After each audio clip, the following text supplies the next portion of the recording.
What's going on, Blazers Uprise fans? We're back with another podcast. This is Tori here with Eric Brandt. And tonight we're going to be discussing Damian Lillard being questionable for tonight's game. Could the Portland Trail Blazers pull off tonight's game against the Dallas Mavericks without Damian Lillard? Maybe it's the Anthony Simons coming out party. Hopefully Dame plays, though, because this would be a huge loss going into this game.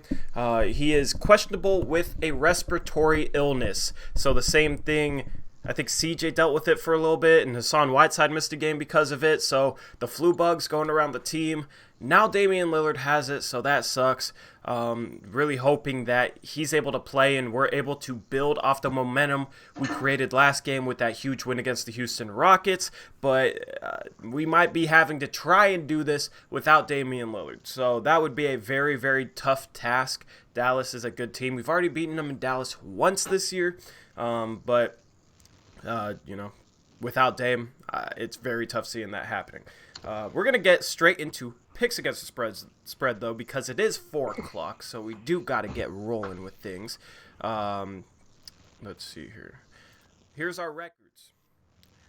On Monday, we didn't do them on Wednesday. We did player grades. If you want to watch that, go check it out. But on Monday, I went 5-3. Eric went 7-1. And chat went 5-3. So a good day for all of us, but Eric is cheating his way to the top here. I'm just kidding. He's 187 though. I'm around 500, 93, 94. Chat's 82 and 93. So I need to gain on Eric one of these days. Hopefully it's today. Jumping into our first game of the day. We got the Raptors in Toronto taking on the Washington Wizards. For this game, I am rolling with the Washington Wizards. I think 10 is a little bit high for the Raptors. Wizards have been kind of hit or miss. Some games they'll play very, very well. Some games they'll struggle. So it's a very hard team to pick against or pick for. But I'm rolling with the Wizards. Real quick, so can people only vote one time in chat? It's hard enough with a lot of people too. Yeah, only vote one time in chat. Don't spam your vote in chat because Eric's trying to keep track of it, and he's not going to be able to see that one guy voted 3 times and then do the math and have to do all that. So please do not spam your picks in chat. Brian Scalabrine, I'm looking at you, man. Yeah, that happened last time, and created some confusion. I'm going to take Toronto in this game now that Siakam's back. I think they're going to start blowing teams out again. They played a lot of close games, lost a lot of games recently, but I think Toronto's going to be better moving forward. Yeah, I'm a bit uneasy with this pick. The next game we got the Spurs in San Antonio against the Atlanta Hawks. I always have to pause when I play that transition because for whatever reason, my audio level goes down, like the volume of my audio goes down a lot during that transition. Hopefully I can fix that in the future because I hate having to pause and let that play. But anyway, we got the Spurs in San Antonio going up against the Atlanta Hawks. Spurs are favored by 8.5 points, and I'm going with the Hawks. So I'm going with a couple upset picks to start this day. I feel like this is how I'm going to gain on Eric. I just got to get a couple upset picks to work out for me. I think 8.5 is a bit big of a spread. The Spurs don't really blow many teams out other than Milwaukee a week and a half ago or whatever it was. But, Hawks have Trae Young. Spurs don't really defend guards all that well. Even with DeJounte Murray, they kind of struggle with their pick and roll defense. They struggle, they're just not that good of a defensive team. I feel like Trae Young might have a big night. John Collins might have a big night. So I'm rolling with the Hawks. I'm going to go with Spurs. I kind of feel like I took a lot of heavy favorites tonight. I think you just mentioned Murray guarding Trae Young. I think that's a good matchup. So I kind of like him shutting down Trae Young tonight, and the Spurs getting the win. Alrighty, here we go. We got Indiana in Indiana going up against the Minnesota Timberwolves. Indiana's favored by 7.5 points. I'm rolling with Indiana. I'm rolling with the favorite in this one at home. 7.5 points. That's a bit big of a spread. This was probably the toughest game for me to pick, to be honest. I got a gut feeling that Minnesota might keep this close, but I'm rolling with Indiana. Yeah, I'm also going to take Indiana. I think Towns is actually going to play tonight. Mm-hmm. I just have a feeling Indiana's going to roll at home. Alrighty. Next game we got the Sixers in Philadelphia going up against the Chicago Bulls. The Sixers are favored by 7.5 points, which I feel like is a low spread, even though they're without Joel Embiid. I thought that was a low spread, especially considering the Indiana-Minnesota spread. So that's an easy pick for Philadelphia. I probably should have doubled down on this one, but I didn't. Eric, what you got? I'm also taking the Sixers. The Bulls are just, I hate picking with the Bulls and trying to hope that they have a good game because it's hard to tell when they play well and when they don't. So I'm just going to roll with the Sixers. Oh, I forgot to put in your pick. There we go. All right. Fifth game is an interesting one. It's Dallas against Portland. So the spread right now is 9.5 points. Do you want to make that the spread for this? The spread has changed since I made this graphic like 45 minutes ago. I don't think it matters if Dame plays or not.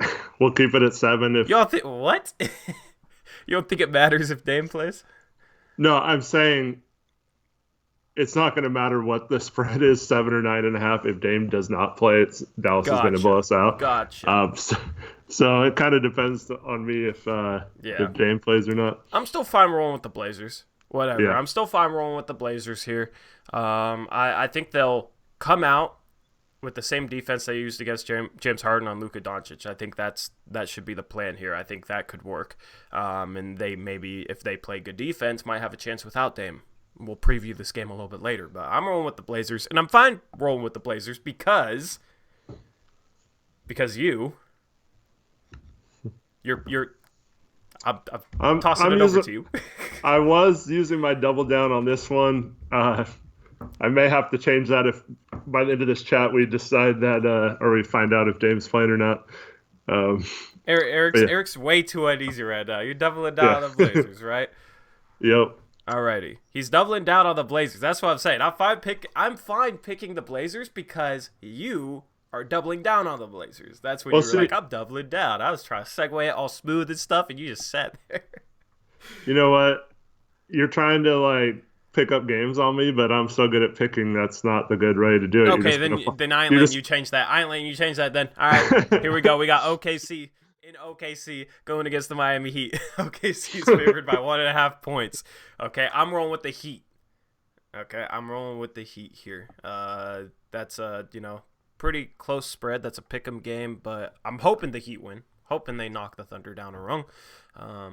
It's nice that because we play tomorrow as well. So hopefully Dame can go tomorrow because we play against Oklahoma City Thunder tomorrow too. But it's nice that they're also on a back-to-back. But I'm rolling with the Heat here. Yeah, I'm also taking the Heat.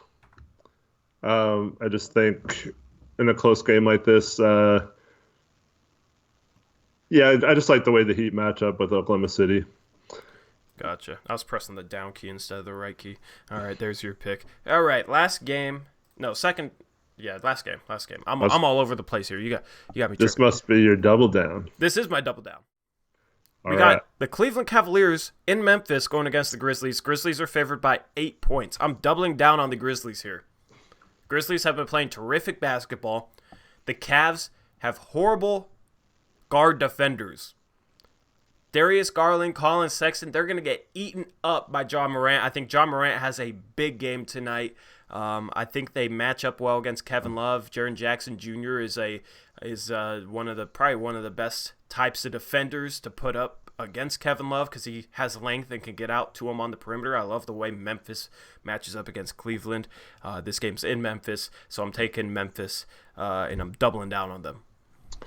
Yeah, I like Memphis a lot in this game too. That was probably going to be my next game I doubled down on. The only thing that kind of worries me is that they're coming off a big win over the Rockets, like maybe a letdown game playing the Cavs.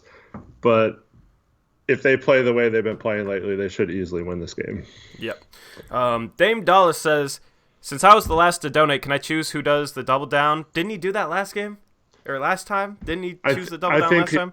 Yeah, but I think he's asking if he can pick the person who gets to double down. Oh, no. We got Lil Bakel donated last stream, so I'm letting Lil Bakel. Who do you want to double down on? Let us know. If you're not in here, then I'll toss it over to somebody else. But that I don't know. If you also donated last stream, I don't really remember. I just remembered Bakel did off the top of my head, so I apologize. But try and switch it up each and every time. So, Lil Bakel, who you got for chat? Let us know. Anyway, we're going to go back to double down on the Heat. Okay, Lil Bakel's doubling down on the Heat for chat. Alrighty. Wait, I have to make sure. 1, 2, 3, 4. Okay. I had to make sure that the Heat actually won the vote. It was really hard to keep up with the voting this time. So Gotcha. And I had someone call me out, Koresh, if you're listening, if that's how you say your name. So I had someone call me out on my selection of a certain team last game. And I went back and reviewed the chat and the footage and all that stuff. And it turned out it was a tie because Brian Scalabrine had voted 3 times. That's why I mentioned it at the beginning. But then he said later on in the chat, like half an hour later, someone voted for the Pacers. I was like, dude, there has to be like a cutoff at some point. So I was like, yeah, once we stop talking about the game, it's pretty much over if the voting happens. So I flipped a coin and it ended up being the same. He wanted me to just give it to chat as a W, but yeah. Oh, I had my mic muted because I was drinking Sunkissed Orange. Hamza, if you're out there, I'm sorry. I'm drinking some orange soda right now. Underrated. Anything Sunkissed is good in my opinion. All right, so Dame is questionable tonight with an upper respiratory illness. Where did you see that, Eric? Because I heard that from Eric. It was, I think Quick had it first on Twitter. Okay. Actually, yeah, I got an ESPN notification saying he was questionable too. Yeah, I haven't seen an update yet. If anyone sees a tweet or anything about whether he's going to play or not, please let us know in the chat. Mm-hmm. But apparently, Casey Holdall was saying that they all wore masks on their way home from Minnesota.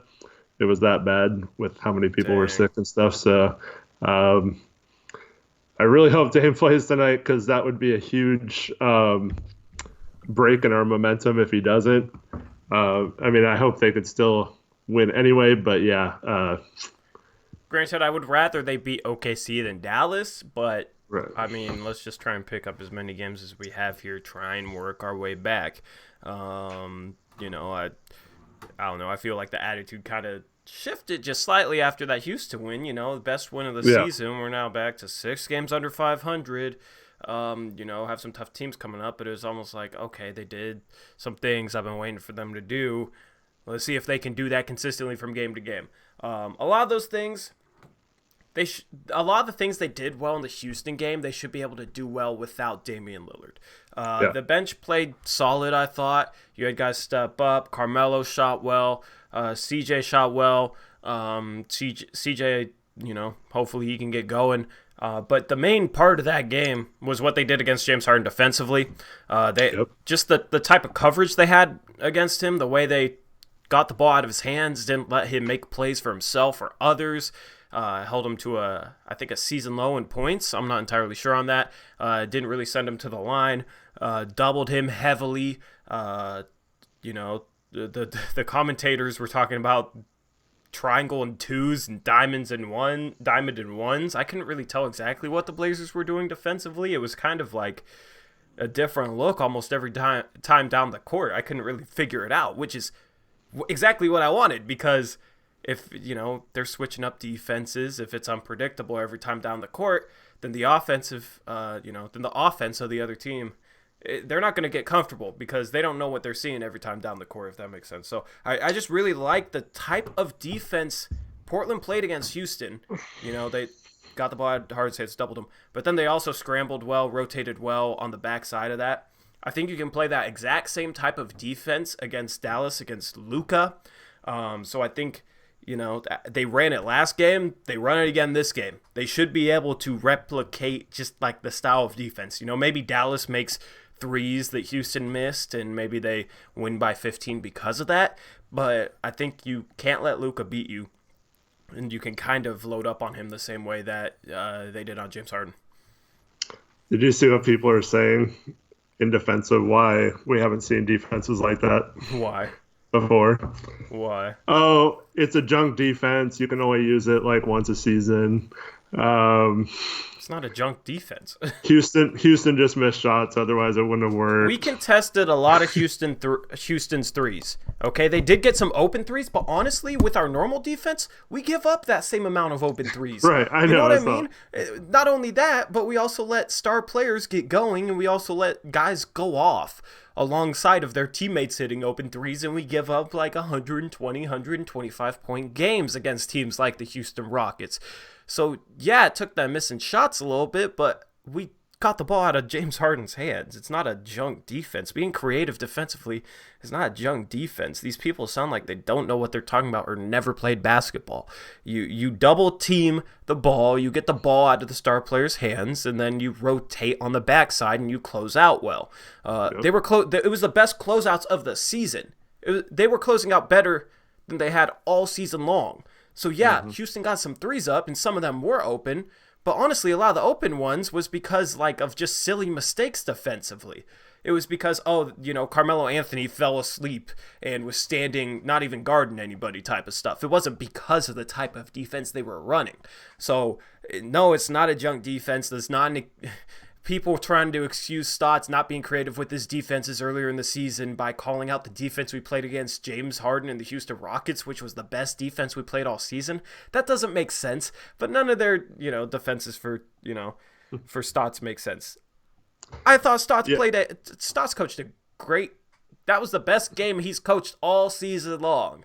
All season long. And it's like, okay, props for his defensive game plan. Oh, no, it's just a junk defense, whatever. You know what I mean? It's just weird. Well, Stotts rarely double teams or takes the best player out of the game, like you were mentioning.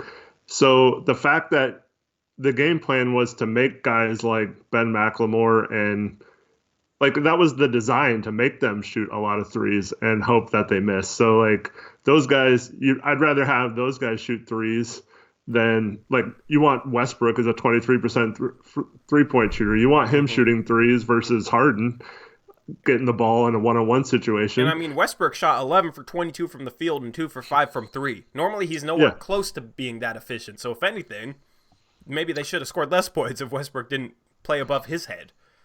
Well, plus the Blazers didn't exactly shoot well either. They shot 43% for the game. So it's not like they lit the nets up either. But this goes back to what I've been saying since our very first mailbag we did together. It's not about one defense working, because people are like, oh, that's not going to work all the time. No crap. No defense works all the time. That's why we don't like doing one defense every game. You need to have the ability to do this, not even just one game, situationally too. One quarter of a game, you come out like this, and then at halftime you switch it up and go to a different defense, and then they're like, oh crap, we adjusted at halftime for the defense we were playing in the first half, and now we have no idea what to do. And you can fool teams like that. Yep. And in a 7-game series in the playoffs, you have to be able to not only do that, but basically possession by possession be able to run different defenses and stuff like that. And no one defense works against every team. No one defense works even close to 100% of the time. I mean, if most defenses work 50 to 60% of the time, it's pretty good. So you just want to have different defenses for different situations, different teams, different players. Like you mentioned, Luka's a lot like Harden, so you probably want to explore using some of those same things you used against Harden last game. You probably don't want to do it all game, because Carlisle is the type that will adjust to that. So you got to be a little careful not to do that. They have some shooters like Seth Curry who can get hot, and you don't want to leave him in the corner like you were leaving Tucker and McLemore and those guys. But overall, you just need to be able to switch defenses and not run the same stubborn defense all the time. And especially when it's a bottom third defense in the NBA. What is the point of keeping running a weak defense? Yeah. I just don't understand why people think switching it up is bad at all. It's just a funny narrative, man. The defense we played against Houston, that was just a junk defense. our best defense of the season, but then the defense we normally play that normally gets exposed and we don't switch that up. That's not a junk defense. I hope Stotts starts to be more creative with his schemes. That'll be one thing that I've been critical of him that will be taken away. You know what I mean? If he starts switching up his screens, that's something that, I won't be critical of his defensive schemes then, and maybe even his, adjustments. I won't be as critical of them if he adjusts his defense accordingly or according to the situation. But I felt like our point was kind of proven that, he needs to be more creative with his defenses, because the one time he was more creative with his defense against Houston, it worked and it looked good. Yeah, even if it is junk defense, who cares? At least you're not just sitting there hoping that your defense magically gets better when you don't do anything to fix it. I'd rather throw junk defenses out every game than just keep doing Terry's normal defense, because his defensive systems are pretty weak compared to what they should be.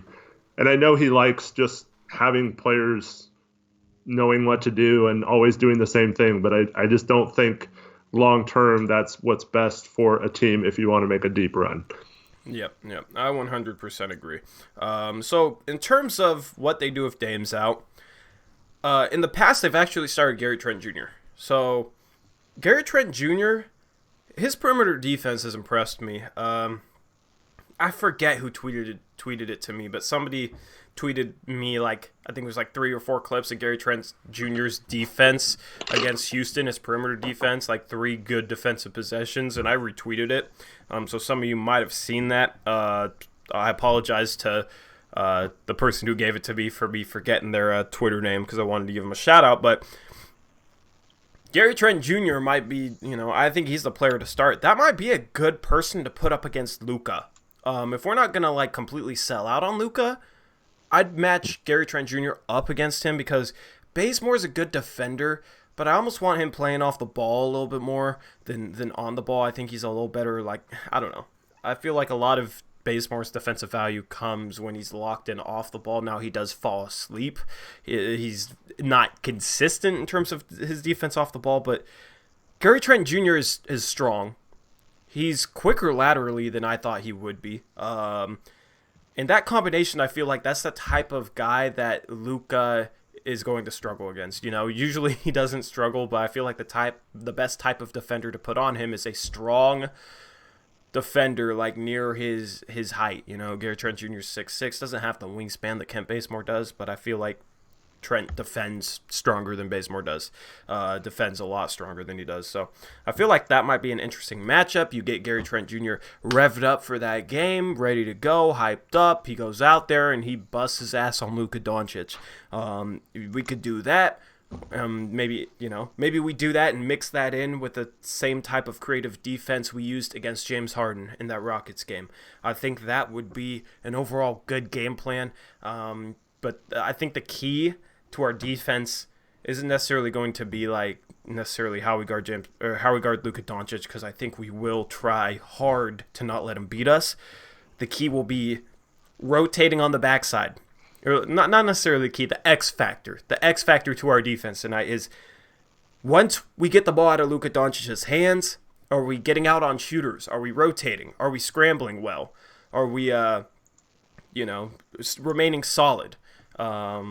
That will be the key, because if he's kicking it out to a guy like Seth Curry, we all know what Seth Curry can do, right? We got to get out on Seth Curry. We can't let Luka, we can't force the ball out of Luka's hands just for him to give it to Seth Curry, who's just wide open and can just line up a 3-point shot.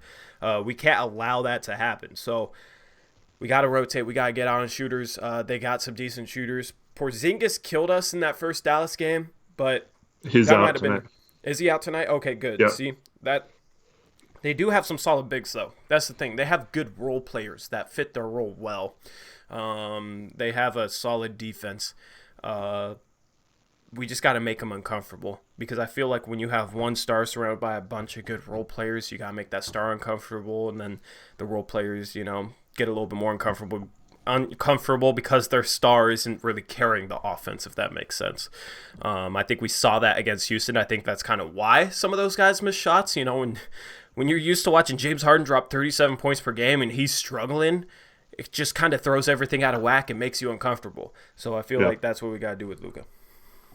This will be Porzingis' 10th game that he's missed, and they're 5-5 in their last 10. I'm not sure what the 10th game was, but yeah, so they're and that's including winning the last 3. So they've kind of been a 500 team or so without him. Mm-hmm. So this is definitely a winnable game. That's why it sucks so bad if Dame doesn't play. But yeah, hopefully we see some people flying around on defense. When you play those kind of defenses, you just need to make sure your rotations are that much more crisper. And you just can't fall asleep, like you mentioned, on the shooters. And I think we should be fine tonight. I'm hoping someone has a big game if Dame's out. CJ's played pretty well in games where Dame hasn't played. We played the Bucks pretty tough. I think that was Melo's second game or something. We lost by 8 to them in Milwaukee. So hopefully we have an effort kind of like that if Dame doesn't play. Yeah, I'm looking on Twitter right now. I want to see if there's an update on him.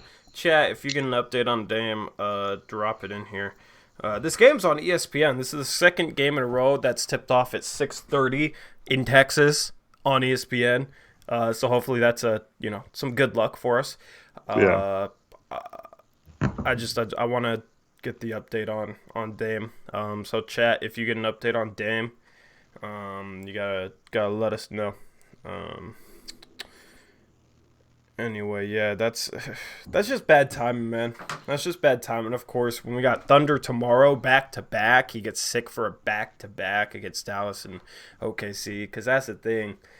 These 2 games, I feel like, are winnable. You know what I mean? Dallas isn't an unbeatable team, especially without Porzingis. If we're healthy, if we're playing well, that's a team we can definitely beat. We already beat them in Dallas once this year. So them and then OKC, we've already beaten them twice. We've already beaten them on the road in OKC. I know we were a little healthier back then, but OKC's a team we're chasing for that 7th seed. So these next 2 games I feel like are winnable, are games that we can pull out and would be huge for us to pull out. We got a good opportunity here to kind of right the ship in a way. As I said, this upcoming 12-game schedule is very, very tough. We already started off, what was it? 2-0 out of the 14. Let me. So 2 games ago, I was looking ahead at our schedule. It was a 14-game stretch, and I predicted us to go 4-10 over that 14-game stretch just because of how good the teams we were playing were. We started off 2-0. Okay, so we already have half the wins I projected. 2 more wins would be, that'd be 4 wins out of that 14-game stretch, which is what I thought we'd get just because of how tough the schedule is. So I want to at least get one of these last 2 games, man. Be 3-1 to start that stretch. Then we got. Let me look at the schedule here, not to look too far ahead. But after this road trip, after the Mavericks, Cleveland Monday, so you could pretty much, if you win one of those, you could get to 4 out of the 10 or 4 out of the 14 we don't already. Play Cleveland this month. I mean, Golden State. Golden State Monday. So that's a winnable game. That's another. Sorry. Dude, we have a ton of games on national TV. What in the world? Yeah. So. Tonight, we play Dallas on ESPN. Tomorrow, we play the Thunder. That's not nationally televised. But then we come home on the 20th of January. We play the Warriors on TNT. Then on the 23rd of January, we play the Mavericks on TNT. Then on the 26th of January, we play the Pacers on NBA TV. 29th of January, we play the Rockets on ESPN. Then the 31st of January, we play the Lakers on ESPN. Yeah, and then the 7th of February we play on ESPN. Then we got a lot of nationally televised games coming up. I just found that a little bit interesting. But yeah, I mean, these next 2 games, you come home, you have the Warriors. Then you face the Mavericks at home after a couple days of rest. And you get a couple more days rest, face the Pacers at home. That's what I'm just looking at the schedule, and it's like, yes, we're playing some winning teams, but if we play better basketball, these aren't teams that we can't beat. These are teams that we can beat. The Pacers at home, the Pacers are a good team, but we've generally done well against the Pacers in the previous couple of years. The Mavericks at home, the Mavericks are a good team, but they're not unbeatable, man. They're not unbeatable. The Rockets at home, we just beat them. So I'm really hoping that we can build some momentum. Hopefully Dame plays, or hopefully if he doesn't play, maybe we can pull off a big upset and build even more momentum. I don't know. Well, so this is one of the things I'm interested about. So we're playing Dallas tonight and then again on Thursday. Mm-hmm. So if you run that defense at them tonight that you did in Houston, then you have to adjust it a little bit and do something different next Thursday. You can't, whether it works or it doesn't work tonight, you can't run the same defense 100% of the time on Thursday against them, right? That's why I was saying. That's why I was saying switch it up. If you switch it up enough tonight where they aren't seeing the same consistent thing, exactly, it's going to be harder for them to scout that and adjust to it the next game. Since you're switching up defenses constantly, it just it's just, what do they pick to adjust to? You know what I mean? It'd probably be like the double teams and whatnot, but I think you just got to switch things up, and I think that's what you got to do the next game. You switch things up this game. Whatever doesn't work, you do less of. Whatever works, you do more of. And the next game, you just kind of adjust on the fly, play defense on the fly. I don't think it necessarily means that you can't run the same type of defense. I just think you got to switch things up so that they can't focus in on one type of defense. I'm just not confident that we switch enough to make that possible, Yeah. I'm hoping I'm wrong. I'm hoping that last game showed that we could play different defense and be fine. So hopefully that was a wake-up call to the coaching staff too, that maybe we should be trying new things and throwing out some stuff here. Hamza said, we couldn't win against the Suns at home. How do you expect us to win against the Pacers at home? We just beat the Rockets on the road. I literally prefaced that with, if we play better, if we play like we did in the Rockets game, if we use that to build momentum and we learn from that and we play that style of basketball going forward, these are teams that we can beat. I prefaced it with that. Obviously, if we play the style of basketball that we did against the Phoenix Suns and we play the way we did against the Phoenix Suns, then we're not beating these teams. But if we played the way we played against the Phoenix Suns, we would have lost to the Rockets by 20. So that's what I'm saying here is, if we play better basketball, if we learn from the mistakes we've had all season long, and we turn that Rockets game into a stretch of good basketball, then although we're playing against winning teams, these are teams that we have a chance to beat, and we could possibly survive this 14-game stretch. Because after this 14-game stretch that I've been talking about, let me just pull up the schedule for you guys. This 14-game stretch is the most crucial part of the season at this point, because it's going to decide what our mindset is at the trade deadline. It's going to decide, basically if we have a chance to make a run at the 7th seed or, where we're at, because this 14-game schedule ends February 9th against the Heat. Starting the 11th, I'm just going to list off the teams we're playing, okay? Pelicans on the road, Grizzlies on the road, Pelicans at home, Pistons at home. They're probably going to trade Andre Drummond by then, I think. Celtics at home, Pacers on the road, 2 tough teams. But then Hawks on the road, easy team. Going into March, Magic on the road, Wizards at home, Suns on the road, Kings at home, Suns at home, Grizzlies at home, Rockets at home, Timberwolves at home, Mavericks at home, Timberwolves on the road, Hornets on the road, Pistons on the road. That is such an easy stretch of games. There's literally only 3 winning teams in there. There's 3 winning teams. That's 19 games. There's only 3 winning teams in there. And they're not like teams that, are. It's not like a Milwaukee Bucks. It's not a Los Angeles Lakers. You got the Rockets, the Pacers, and the Celtics, I think, are the 3 teams in there. So I forget. Let me see here. Yeah, the Celtics, the Pacers, and the Rockets. Okay, we got the Celtics at home. We could win that game. That's the thing. Especially once we get healthy, because we're going to get healthy for that stretch. We're going to have Nurkic back. We might get Collins back in the middle of that 19-game stretch. We might have an upgrade at the trade deadline where we'll be a better team, because of who we're bringing in. So that's the thing. That 19-game stretch, we could go on one of those post-All-Star break runs, man, that post-trade deadline run, which we've done a ton in the past. It lines up for us to make this huge run and just pick off game after game after game after game. Okay, obviously I'm not guaranteeing that or whatever for people. I'm not guaranteeing anything, but it lines up for us to make this huge run starting February 11th. So this 14-game stretch is very, very important. If we can beat some of these tough teams, if we can play a better brand of basketball, we set ourselves up to maybe make a run at that 7th seed. And if you can get that 7th seed in a first-round matchup against Denver Nuggets, Houston Rockets, Utah Jazz, we can compete. So, yeah, I do kind of see what Hamza's saying, though. It's like we've had games like where we should win this season, and we seem to lay an egg every time we think this team has turned a corner. So I'm hoping that. Yeah. I feel like things have looked up late. I feel like they've played a little bit better lately. They've moved the ball a little bit better lately. Still not great, but they've moved the ball a little bit better. They played the best defense of the season against the Houston Rockets, all right? Literally, I've prefaced this. Obviously, if we play like how we did earlier in the season, we're not going to win these games. I feel like I've prefaced that. I've tried to, if we play like how we did against the G League Warriors and how we did earlier in the season, yes. And I know that this team has been up, down, lots of downs, but like they'll peak for a game, have a decent game, and then they'll drop off. But that Rockets game was the best game we've played all season. Okay, so I'm hoping, I don't feel like you can say, oh well, the last time we played a game, we hadn't played a game like the Rockets game, so I don't feel like you can compare that to anything. Every time we think this team is turning a corner, well, they haven't played as well as they did against the Houston Rockets, so who knows? Maybe that was them turning the corner. Winning a game on the road against the Toronto Raptors by 2 when they were missing Pascal Siakam, Marc Gasol. Who else were they missing? OG Anunoby. They're missing a ton of players.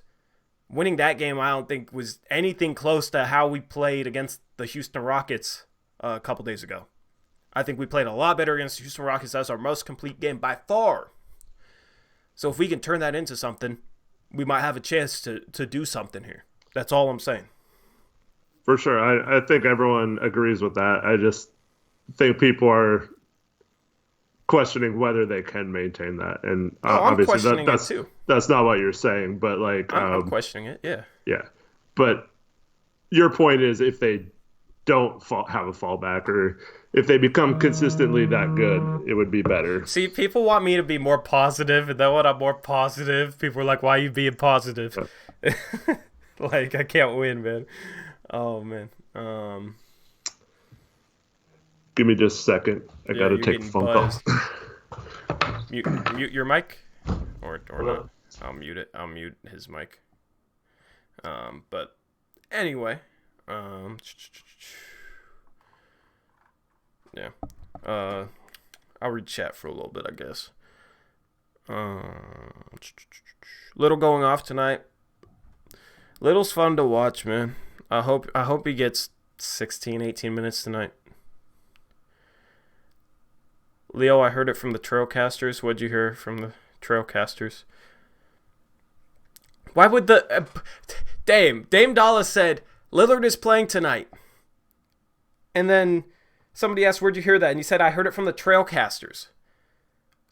How would the Trailcasters have any sort of inside information, man? The Trailcasters podcast? How would they have any clue? What do you mean? That doesn't make sense, man. They wouldn't have that information. I don't know what you're talking about. They haven't even tweeted anything out. Anyway, I'm listening to Eric's conversation in my headphones. You guys can't hear it because I muted him, but he didn't mute his mic, so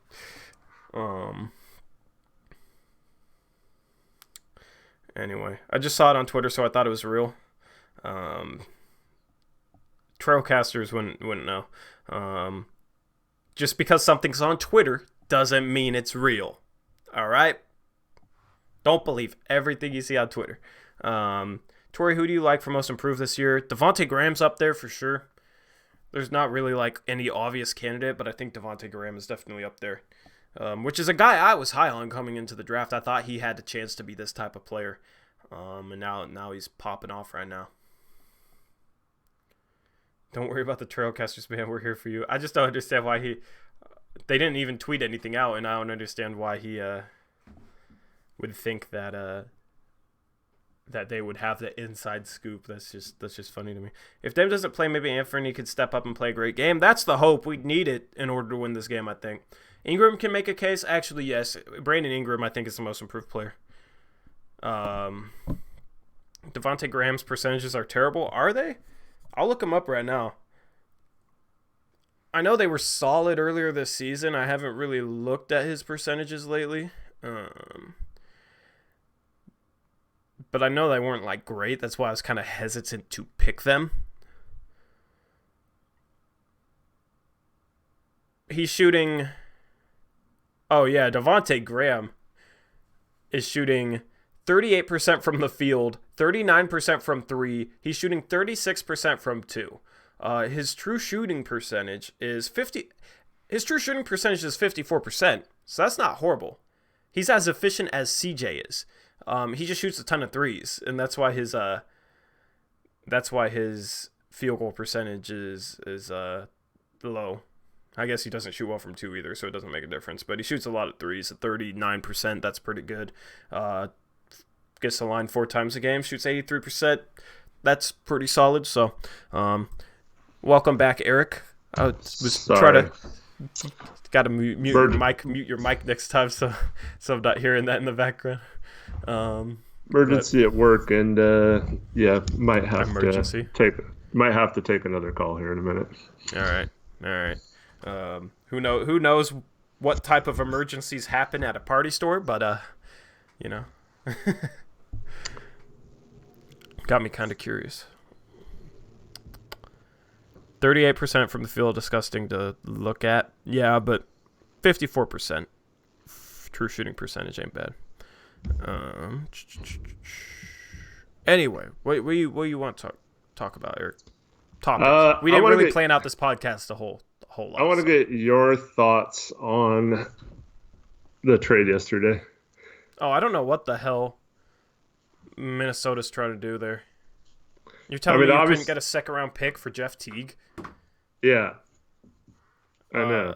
I mean, Allen Crabbe is a commodity. They basically dumped Jeff Teague for nothing.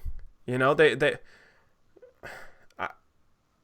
I've been trying to make sense of it the past day, man, and I still haven't been able to make sense of it. Unless they just really want former Blazers that bad, because now they got 4 of them. They got Shabazz, they got Vonleh, they got Layman, they got Crabbe now.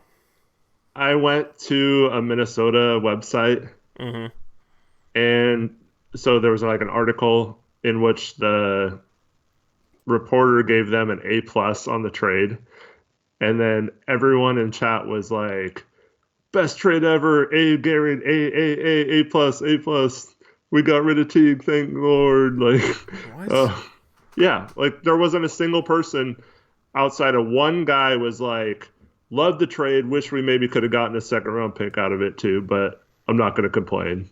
I'm like, what is your guys' deal? Like, they all think Crabbe is going to, like, miraculously go back to being a plus 40% three-point shooter, and that he played under Vanderpool, so he'll fix him, and then they'll re-sign him for cheap, and they're going to... Oh, my God, like, man. Yeah, so, they're like... probably the same Minnesota fans that thought the Vikings were better than the Niners. Minnesota fans are kind of delusional. But, yeah, they kind of felt like they treated Teague the way we treated Evan Turner last year. Like, they just hated him. But I'm just looking at his stats. He's nothing close to Evan Turner. No, yeah, I know. He's like shooting 38% from 3. Yeah, I'll read off his stats right now. He's averaging 13 points per game, 6 assists per game, and that's only in 28 minutes per game. So that's solid. 13 and 6, right? He's shooting 38% from 3, 45% from the field. His true shooting percentage is 58%. Yeah. So I don't know why they hate on him. Maybe it's because his defense isn't good, but like offensively, he's a good player. He's the best backup point guard in the league, in the entire league right now, other than Derrick Rose. But like Derrick Rose isn't playing behind anybody like who's better than him. You know what I mean? Like Jeff Teague's phenomenal, man. His per 36 stats, like just, you know, in case he was playing, you know, starters minutes, 17 points per game, 8 assists. Like, I don't understand why they wanted him off the team so bad that they were willing to just give him away for free. It doesn't make sense to me. I was looking at because a lot of people are saying like he never passed the ball and stuff, but his assist rates and stuff, assist percentage were decent. Gets 8 assists every 36 minutes he plays. That's And better than Dame. That's and he's probably not like a starting point guard in this league anymore, but um, he'd be a heck of a backup point guard on our team. Like I wouldn't mind signing him for like the tax mid level next year or something. yeah. I mean, I would have explored possibly trading Bazemore for him if they really wanted absolute garbage. You know what I mean? Yeah. Like that's basically what they gave up for him. If we're trying to make a run, Jeff Teague, Simons, like watching Simons play, want to see him develop, but Jeff Teague is that third guard. And I totally get why they wanted to trade Teague this year. That's fine. I just don't understand why they couldn't have gotten at least one minor asset or something from it. Like even if it's a mid to late second round pick, at least you get that out of it. The Atlanta Hawks have a ton of second round picks in the future too, so you'd think they could have squeezed like a late. Yeah, I was surprised he went to Atlanta too, though. It's like, I mean, I think Atlanta was just like, you're willing to give us Jeff Teague for Allen Crabbe? Sure, why the hell not? Like, they didn't really have a backup point guard, but they're not winning anything this year, and Jeff Teague's on an expiring contract. I feel like it was just like, I mean, if Allen Crabbe is absolutely worthless, He's been horrible since he left Portland. He's declined pretty much every season. He's hurt a lot. Allen Crabbe was absolutely, completely worthless to them. And they're like, we can get a point guard averaging 13 points per game and 6 assists per game, shooting 45% from the field, 38% from three, and he'd been here in the past. Like, seems like he's a good locker room guy. Like, why the hell not? All right, there they go. I wouldn't be shocked if Atlanta, like, at the deadline found a team that was, like, desperately wanted a point guard and had, like, a sizable expiring contract, like a Kent Bazemore sized expiring contract, and they were willing to give up like 2 second-round picks for Jeff Teague, and they traded Jeff Teague. They basically traded like Allen Crabbe for Jeff Teague, and then they traded Jeff Teague for like an Allen Crabbe and 2 second-round picks. You know what I mean? So they basically got 2 second-round picks out of the deal. Like, I feel like they might flip them or something. I don't know. That was just a horrible, horrible trade. I was shocked when I saw that trade. And Eric Klesser is asking why it makes sense for Atlanta. They take on more salary and could win more games. It was very minimal salary. That it was like $2 million more in salary, 2.1 million or something, and they're under the cap. They're the only team in the league that was actually under the cap. So it's not like they're having to pay tax on that or anything. Plus they get Teague's bird rights. So if it goes well as him in the backup, they can re-sign him for cheap and keep him as a backup moving forward, whereas I guess he wasn't part of Minnesota's plans in the future. And I have no problem. If they don't keep him as a backup, they were going to let Crabbe go anyway, so it doesn't even make a difference in the long run. And Atlanta didn't really have a backup point guard either, so now Minnesota's in the same position. But like, obviously Minnesota's going after a point guard, and you called this in preseason when D'Angelo Russell signed. Within like minutes of D'Angelo Russell signing with Golden State, you said that he would be traded to Minnesota. That's looking pretty plausible right now. Hey man, it made so much sense at the time. Golden State gets an asset for Durant they otherwise couldn't have gotten.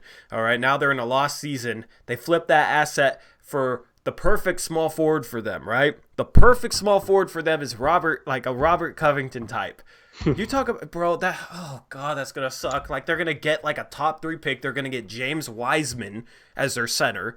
And then they're going to get, they get Robert Covington and maybe a pick. So maybe, like, the 7th pick, too. I could see Minnesota trading, like, Robert Covington, the 7th pick or something like that. They'd have to trade out other salary. I'll get to that in a sec. But, I mean, that was my prediction. On the day D'Angelo Russell signed, that was my prediction that they're going to flip him to Minnesota because Karl-Anthony Towns is unhappy. He's really, really, really good friends with D'Angelo Russell, right? Do you want to make your star player happy? Go get his best friend. You know what I mean? And it's a position you have, like, you need a point guard, okay? D'Angelo Russell fits the timeline.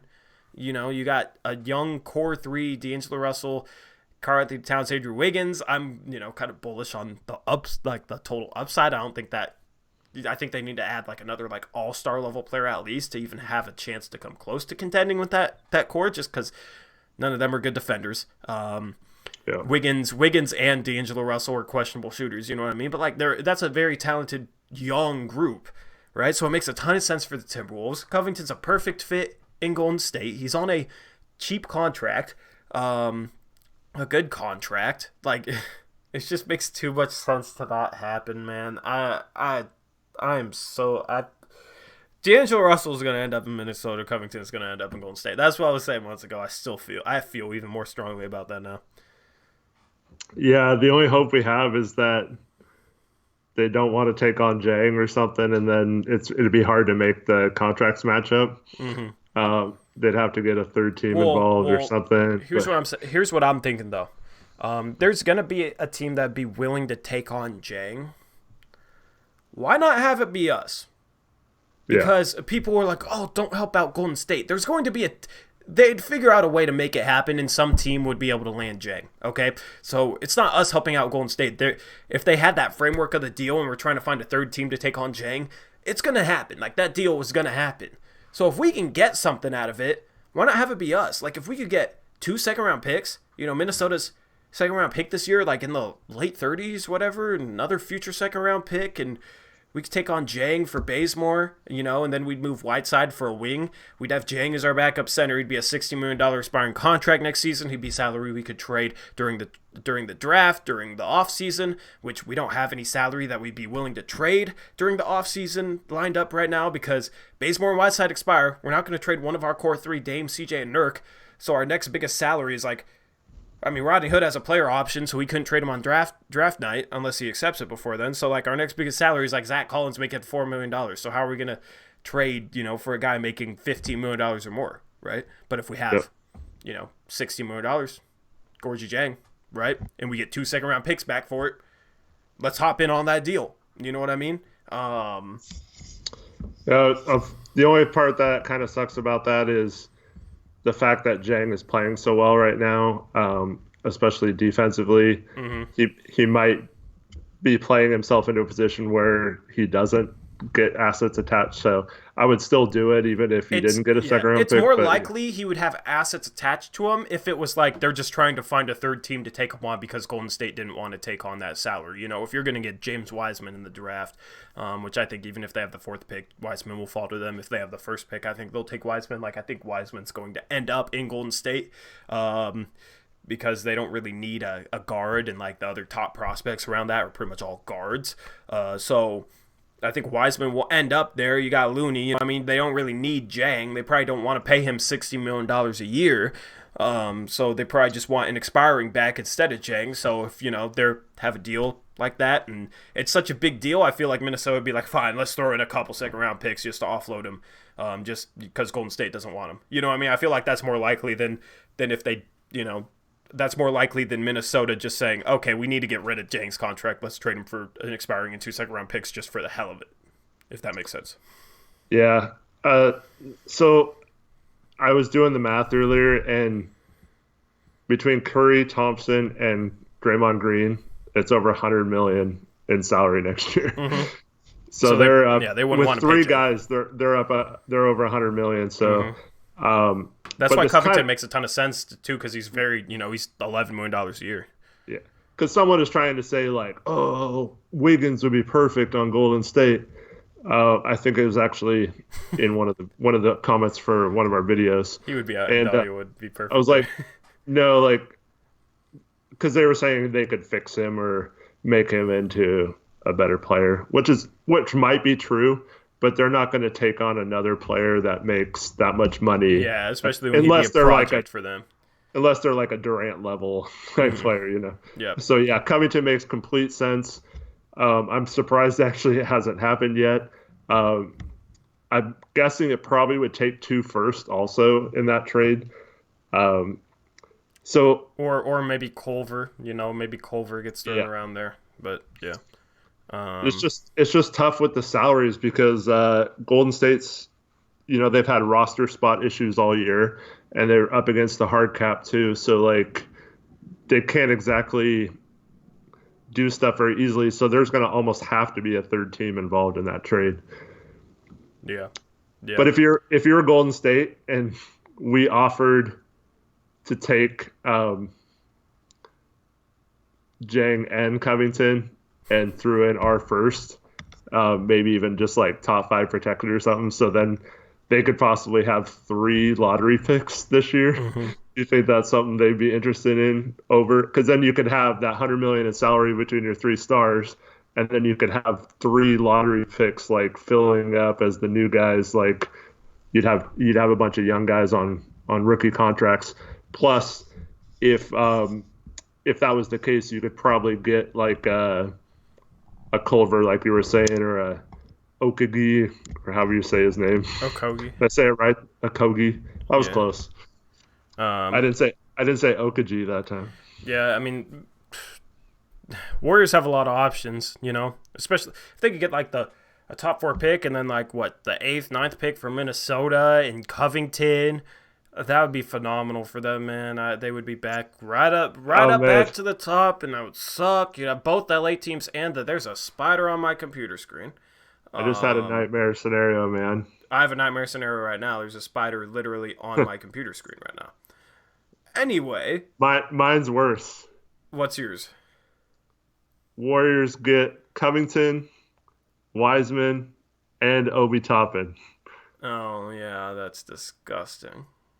That's very plausible, though. That could happen. Spider's trying to attack your face right now, bro. Nice. It's a smaller spider, so I'm not tripping, but like, god damn it. All right. Anyway, I'm gonna read through a couple comments I wanted to respond to. Eric Kleiser said, "Torrey, going off your cap diagram you made up, what would be the total increase in salary and tax bill to trade Bays and Whiteside for non-expiring contracts? I'm guessing $50 million or so. Right now we're $12 million over the tax line, right? The tax line is going to move up like $7 to $8 million next year. So if we trade, hopefully, obviously, like some players, players' contracts increase though too. So if we trade them for similar salaries, we'd be kind of in the same position we are this year. I don't know the exact math on the tax bill. That's really the only question with trading for non-guaranteed. I think it makes sense to maybe trade like a Bazemore for a Jang to have a $60 million expiring contract. Then you can like toss salary in around that next year at the trade deadline. Maybe you sign somebody for a taxpayer mid-level exception that you don't, that you're willing to part with or something like that. Or maybe the full mid-level exception if you have it. I don't know. We can get into that in like future, because I'm about to wrap up this podcast where I'm at almost an hour. But we can get into that in future. Okay, go ahead. My next trade video, I was planning on diagramming a scenario where we could get Otto Porter Jr. and duck the tax this year. That'll be interesting. That'll be interesting for sure. Trevin said earlier, did you see that the Hawks traded Teague for Taurean Prince, then traded Taurean Prince for Crab, and now Crab for Teague? Oh, man, it comes full circle. That's funny. What else? What else do we got here? Jang is the best defensive player according to advanced stats. Would have to see those. Randall Peak Floyd said, if we traded Bays for Jang, it still doesn't address the 3-and-D problem next season, though. Well, the whole idea would be like Bays for Jang to be like a backup center replacement behind Whiteside, and then you don't need to use. And then you trade Whiteside for, or not behind Whiteside. Jang would be a backup center replacement, and then we could trade Whiteside once Nurkic gets back. We could trade Whiteside for a 3-and-D wing, an Otto Porter Jr., something, maybe it would be like Whiteside for Felicio, Satoransky, and something else, if Chicago wants off Felicio's contract and doesn't care that much to have Thomas Satoransky, especially since they're in a rebuild and already have a lot of guards. So like we'd have some options with Whiteside. Having Jang, Jang would be a great backup center to have. He's on, if we're able. I honestly would possibly trade Bazemore for Jang straight up. If Golden State didn't want Jang in a Covington D'Angelo Russell deal, I'd possibly just, trade Bazemore to Golden State if they want expiring so that they're not paying too much money next season, and then take on Jang. I would honestly probably do Bazemore for Jang straight up. So I would want to get a second round pick out of it, but would you do that trade straight up, Bazemore for Jang at this point? Yeah, probably. Just the flexibility it gives us the next year and a half makes sense too. So it would really, I mean, not that this really matters, but we're really thin on the wing right now. So there would have to be. Well, see, my biggest thing of that is it saves almost $3 million, I think, this year. Mm-hmm. So then hopefully they'd use that roster spot to sign a freaking wing or to trade for someone with the exception that they have, right? Yeah. Because you could go get a Glenn Robinson or Alec Burks or any number of those guys we've been talking about, but it wouldn't increase your tax bill like it would right now, you know? Yeah. First P Last Jail says, do you think OKC makes trades this year? I have no idea what OKC is going to do. I don't think they will, but don't really know. They might trade for an upgrade. They might get rid of Gallinari. I don't know. They're just in a very weird spot. It's hard to tell what they're going to do. If we get Otto Porter Jr., I would love to get Otto Porter. I'd still love to get Otto Porter. I know a lot of people have kind of like, oh, why would you want him, sir? I've explained why. That's my number one target this trade deadline, I think. Thunder fans want to trade for Beal. Beal can't even be traded this year. So Thunder fans are dumb. Of course they want to trade for Beal. Why would Washington even resign him and then trade him anyway? Like, that doesn't make sense. Thunder fans, man. Oh my God. Don't even get me started on Thunder fans. OKC's being foolish. They have no chance in the playoffs. If they get a 7th seed, they'd have a chance against Denver or Houston, I think. You know, they got smart veteran players. Gilgeous-Alexander could go off. You know what I mean? He's kind of a wild card. They could actually make a little bit of noise. Yes, I'm actually hoping that they go for competing this year because, like I've been talking about, that would be the worst thing to do in their current situation, I think, long term. So I'm hoping they're like, oh, we can't trade anyone now. Let's just keep Gallinari and try to make the playoffs. And then Gallinari bounces. They don't even get a pick for him or anything. And I think that's the complete wrong direction to the franchise. But really, how do you warrant or how do you explain to your fans like breaking up that team right now with how well they're playing? So I think this is like the worst case scenario for them because they're not like good enough to compete for a title, but they're not bad enough to be really bad and get a high lottery pick or anything like that. Yep. Casey Haldall tweeted out a minute ago saying no update from Terry Stotts on Dame Lillard's status for tonight's game. However, he did say that Mario Hezonja is available. Yay. We got our Dame replacement in Mario Hezonja. He should start at point guard. Dame is on the court getting in some work right now. Yeah, so I think it's an hour before a game now is the rule. So about. So we'll know in a little bit. But we're gonna sign off with this podcast. Somebody was saying wait until we get news on Dame. Could be another 30 minutes here. But I gotta go upload Peeps and Plaid. So if you want some additional Blazers content before this game, I'm gonna upload Peeps and Plaid. Hopefully it'll be up around 5:30 or something. And then I'm going to start rendering the Blazers Pulse video because I have it almost all edited.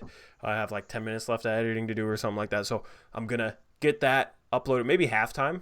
Maybe that could be something to halftime or after the game I'll get it uploaded. You guys can watch that on your own time. It's not really like based on like any current like events. You know, it's kind of just a broad, I asked you those poll questions, how you feel about the season, how you feel about like certain different things in regards to the Blazers right now. So, you can watch that back whenever. And I actually enjoy making those. So if you guys want more of those, just let me know in the comment section of that video. I asked you to in the recording, but so I think we're just going to sign off. We'll be here with the post-game show going live around 9. Hopefully Dame plays tonight. I'll be live tweeting as the game goes along like I always do. At Tory Jones YT for my Twitter. At HoopsJocks for Eric's. And with that, we're out of here. So I'll catch you guys later. Thank you guys for watching. As always, peace out. Go Blazers.